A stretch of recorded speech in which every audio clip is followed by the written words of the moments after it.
Shalom Uvracha, bienvenue à tous, Parashat Bo. Dans cette paracha, nous sommes enfin libérés du joug égyptien.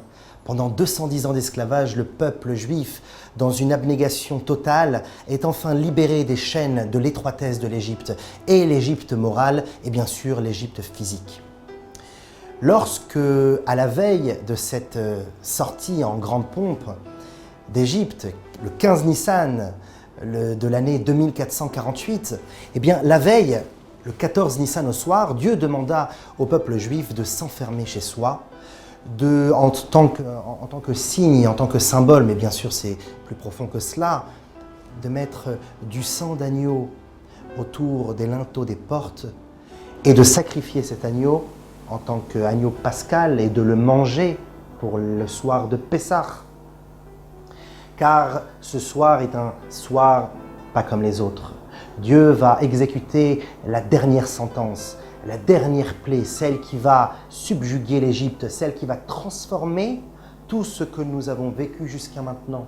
Les premiers-nés qui font référence ici à la bravoure, au courage, aux muscles de l'Égypte seront frappés par la main de Dieu. Et pour ce faire, les Juifs doivent s'enfermer chez eux et patienter que cette maca, que cette plaie, s'exécute. C'était terrible, certes.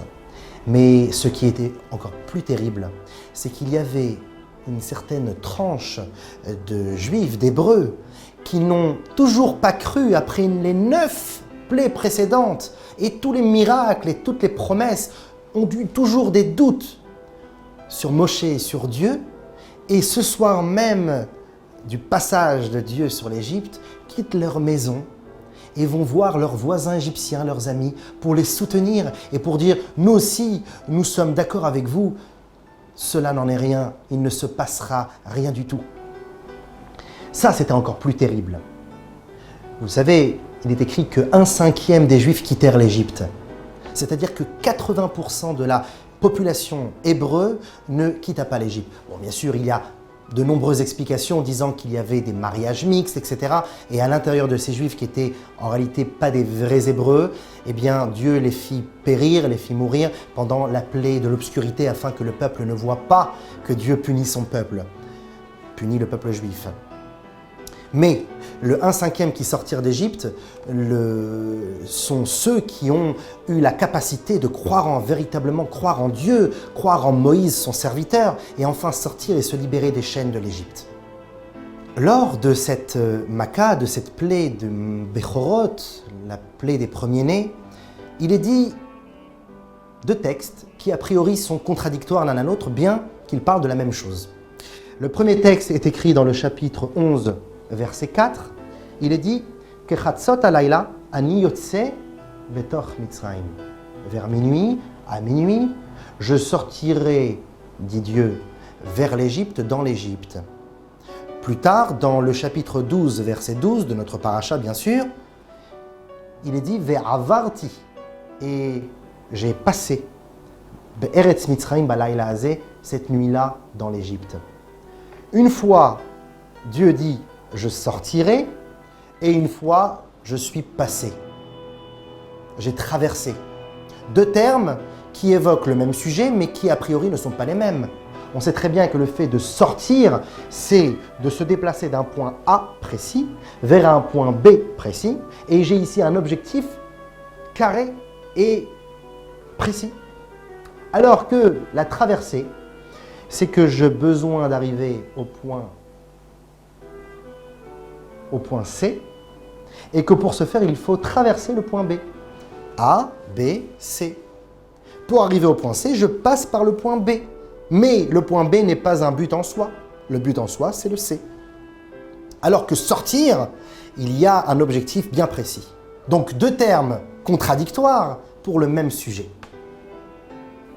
Et effectivement, Rashi lui-même cite le Midrash, la partie liturgique, la partie homilétique de la Torah, l'interprétation figurée et comparative de la Torah, nous dit la chose suivante, « Kemelech haover mimakom lemakom » Lorsque Dieu traversa l'Égypte, c'est comme un roi qui passe d'un endroit à l'autre, ou Be'avara, et pendant sa traversée, Ou be'avara achat, et pendant cette même traversée, nous dit le texte, kulan lokin, tous ceux qui doivent être punis, tous ceux qui doivent être frappés sont frappés. Mais le but n'est pas la punition, le but c'est de traverser pour arriver à un autre point bien défini. Quel était ce point? En réalité, c'est pour ça qu'il est écrit deux termes. Une fois sortir, une fois passer.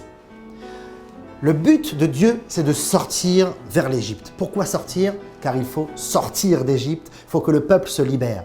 Et lorsque Dieu vient donner sa plaie des Makat Bechorot, la plaie des premiers-nés, nombreux sont ceux et celles qui vont dire que cette plaie était pour punir le peuple juif. Eh bien non. Le but de cette plaie était pour libérer physiquement et moralement, en tout cas de manière préparative, le peuple juif pour le lendemain. Sauf que, puisque ça c'était le but, il y avait quand même quelque chose au milieu qui se passait, une traversée. Et c'est pour ça qu'il y a un autre passage qui dit « Et j'ai traversé, et je suis passé ». Et pendant cette traversée, hasardeuse, dirait-on, mais bien sûr, il n'y a pas d'hasard. Pendant cette traversée hasardeuse, ceux qui doivent être punis seront punis. Donc le but, ce n'est pas la punition des Égyptiens, le but, c'est la libération des Juifs. Et pendant cette libération des Juifs, je punis les Égyptiens, je punis les premiers-nés. Et là vient un grand chidouche. Akadosh Baruch Hu, une grande nouveauté, une grande innovation. Akadosh Baruch Hu vient libérer tous les Juifs, moralement ou physiquement.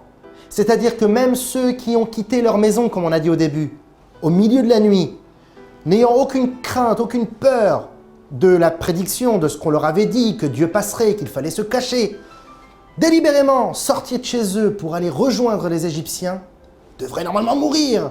Eh bien non, les textes nous disent que ces Juifs, malheureusement assimilés, qui allèrent se joindre aux Égyptiens, virent leurs corélégionnaires, les Égyptiens, tomber à terre à côté d'eux, et eux restaient en vie.